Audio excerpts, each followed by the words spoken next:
It's all about the quality of the people that are here, and I really, really appreciate you coming today. I've chosen to run for city council once more. I ran 6 years ago as a Republican.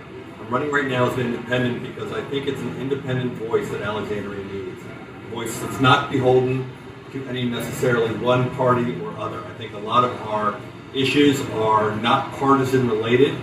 I think we need to focus on what's best for the city, regardless of what party you might be a part of, what you might believe. I think we need to focus on things such as schools. As a realtor, I hear multiple times a year, I have clients who say, Phil, we have kids that are either in school or about to be in school, and we need to move out of Alexandria because of the school system. We need to move either to Fairfax County, we need to move to Arlington, we need to move elsewhere, and that's a problem. Alexandria is currently ranked 33rd in the Commonwealth, while Falls Church, Loudoun, Fairfax, and Arlington are 1, 2, 3, 4. There's no excuse for that, and that needs to change. I believe that dollars need to be spent on classroom activities and educational activities and less on administrative efforts. I believe that we need to apply the dollars directly towards the students and less toward administrative items. We have a new principal at T.C. Williams, and I hope he's going to be a great guy. But right now, my understanding is he's coming here and he's going to be renting a house. That'll be fine if you're going to rent for 1 year. My understanding is he's going to rent for 5 years. That tells me that this is somebody who is planning on moving on or doesn't understand the financial benefits of home ownership. I'd rather have somebody who's looking to establish long-term roots in Alexandria and to apply a long-term career that benefits our students. Development. Residential development, commercial development, we have multiple issues. Potomac Yard Metro, it's a great idea, but financially, is it viable? The plan calls for no dollars to be coming out of the general fund, meaning if you live outside of the special tax district of Potomac Yard, none of your real estate tax dollars will ever have to go to the cost of that metro. However, that's based upon plan. If anything changes in that plan, if development doesn't occur around the metro as expected, if cost overruns to build a metro are higher than expected, and guess what? Where is that extra money going to come from? It's going to come from the general fund. So I intend to hold council members who vote for this metro, who voted for this metro and voted on the plan. I want them to hold themselves accountable. And that's why, as a council member myself, I intend to, if the plan is ultimately approved and the metro is going to be built, to work in lockstep with the city manager to keep tabs on the project manager for this to make sure that the station comes in at budget and not over budget, and that we have proper commercial development happening in that area. Landmark Mall used to be one of the stars in the city, has long now been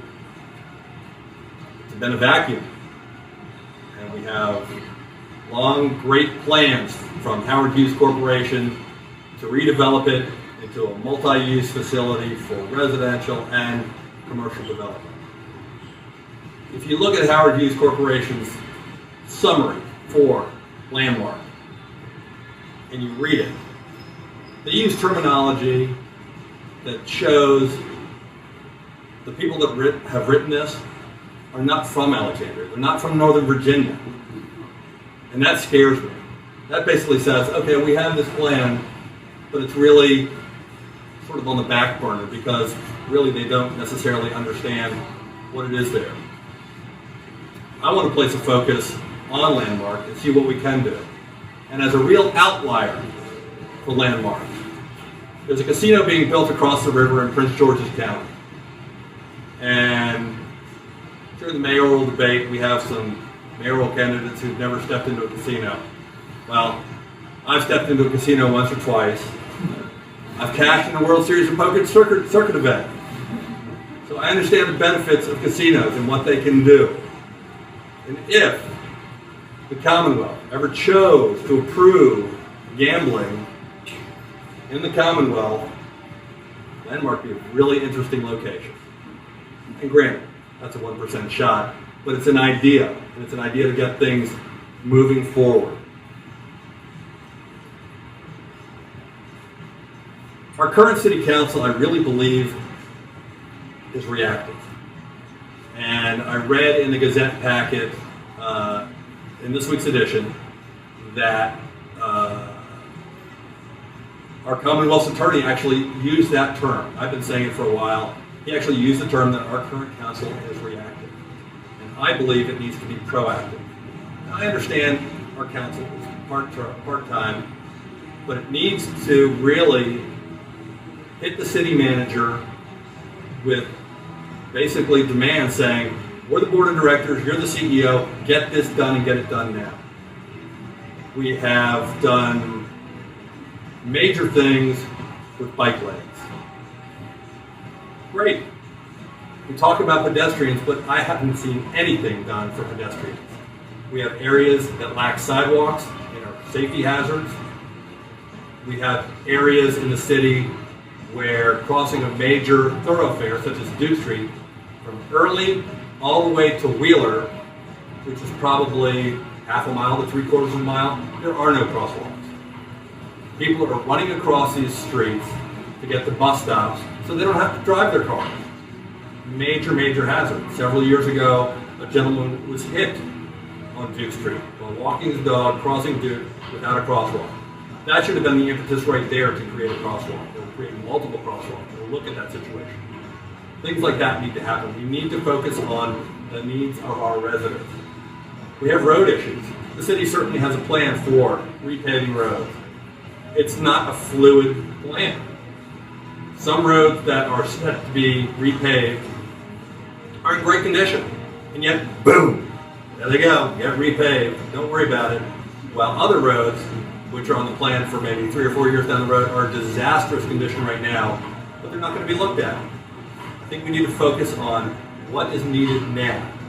And I call on the residents of the city to call on council and call on the city to say, this is my issue, and I want it addressed, because the squeaky wheel gets the grease, and I believe that that's what needs to happen in the city to get things done that aren't currently planned, and that's one of the things I intend to do. And with that said, finally, the city's debt service. Our debt's gone up, exponentially. And you know what? It's great. We have a AAA bond rating in this city. But you know what? It's not necessarily because of the city per se. It's because of us. It's because of the residents of the city of Alexandria. It's because of our well-being, our income, and what we have to offer ourselves. And that's why we have a AAA bond rating, because Moody's knows that if our debt gets to a certain point, guess what? Our residents can bear a tax increase. We have the income to do it. Doesn't mean it's what's right. Doesn't mean it's what needs to happen or should happen. But that's why we have a AAA bond rating. I want to get a AAA bond rating because we are completely liquid and the city is being run properly, efficiently, effectively. And that's why I want to be on the city council. And thank you for coming out to that.